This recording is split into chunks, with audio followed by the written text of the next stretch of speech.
महंगाई के इस दौर में रिटायरमेंट के बाद आर्थिक सुरक्षा हर व्यक्ति की सबसे बड़ी चिंता बन चुकी है। खासकर वे लोग जो अटल पेंशन योजना यानी APY से जुड़े हुए हैं।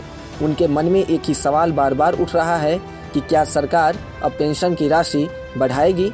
फिलहाल इस योजना के तहत मिलने वाली न्यूनतम पेंशन राशि वर्षों से जस की तस बनी हुई है, जबकि रोजमर्रा की खर्च लगातार बढ़ते जा रहे हैं। अटल पेंशन योजना के लाखों सब्सक्राइबर्स का मानना है कि मौजूदा पेंशन राशि महंगाई के मुकाबले नाकाफी है और इसमें बढ़ोतरी की सख्त जरूरत है।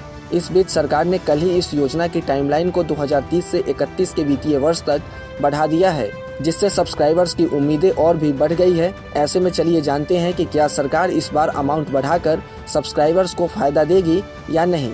बता दें कि अटल पेंशन योजना यानी APY की शुरुआत 2015 में की गई थी। इसका मकसद देश में एक मजबूत और यूनिवर्सल सोशल सिक्योरिटी स्ट्रक्चर तैयार करना है।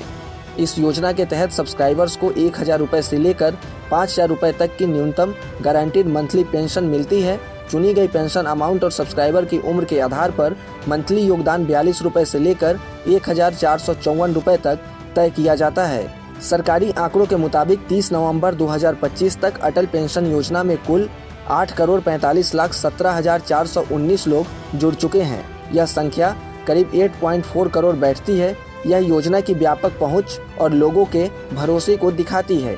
डेटा के मुताबिक 1000 रुपये की पेंशन स्लैब में सबसे ज़्यादा 86.91% सब्सक्राइबर हैं, जिनकी संख्या 7.34 करोड़ से अधिक है। वहीं अगर 2000 रुपये की पेंशन की बात करें तो इसमें 3% सब्सक्राइबर शामिल हैं। 3000 रुपये के लिए 1.41% और 4000 रुपये के लिए 0.53% लोग जुड़ चुके हैं।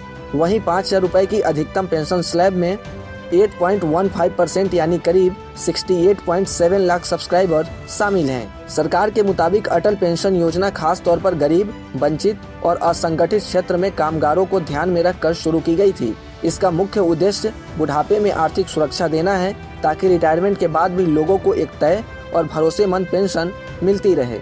अब आते हैं मुख्य सवाल पर कि क्या पेंशन में बढ़ोतरी होगी या नहीं। तो सरकार ने पहले ही अमाउंट बढ़ाने को लेकर कहा है कि अटल पेंशन योजना में पेंशन का अमाउंट बढ़ाने की कोई तैयारी अभी नहीं है। सरकार के मुताबिक पेंशन बढ़ाने से सब्सक्रिप्शन अमाउंट भी बढ़ जाएगा। इससे सब्सक्राइबर्स पर अतिरिक्त आर्थिक बोझ पड़ेगा। इसी वजह से योजना को मौजूदा नियमों और शर्तों के साथ ही जारी रखने का फैसला किया गया है। हालांकि महंगाई को देखते हुए लोगों की उम्मीदें बनी हुई है। ऐसे में देखना यह होगा कि सरकार बजट में पेंशन का अमाउंट बढ़ाकर लोगों की उम्मीदों को पूरी कर पाती है या नहीं। देश और दुनिया से जुड़े तमाम अपडेट और शेयर मार्केट से जुड़ी तमाम जानकारी के लिए आप बने रहें गुड रिटर्न्स डिजिटल के साथ।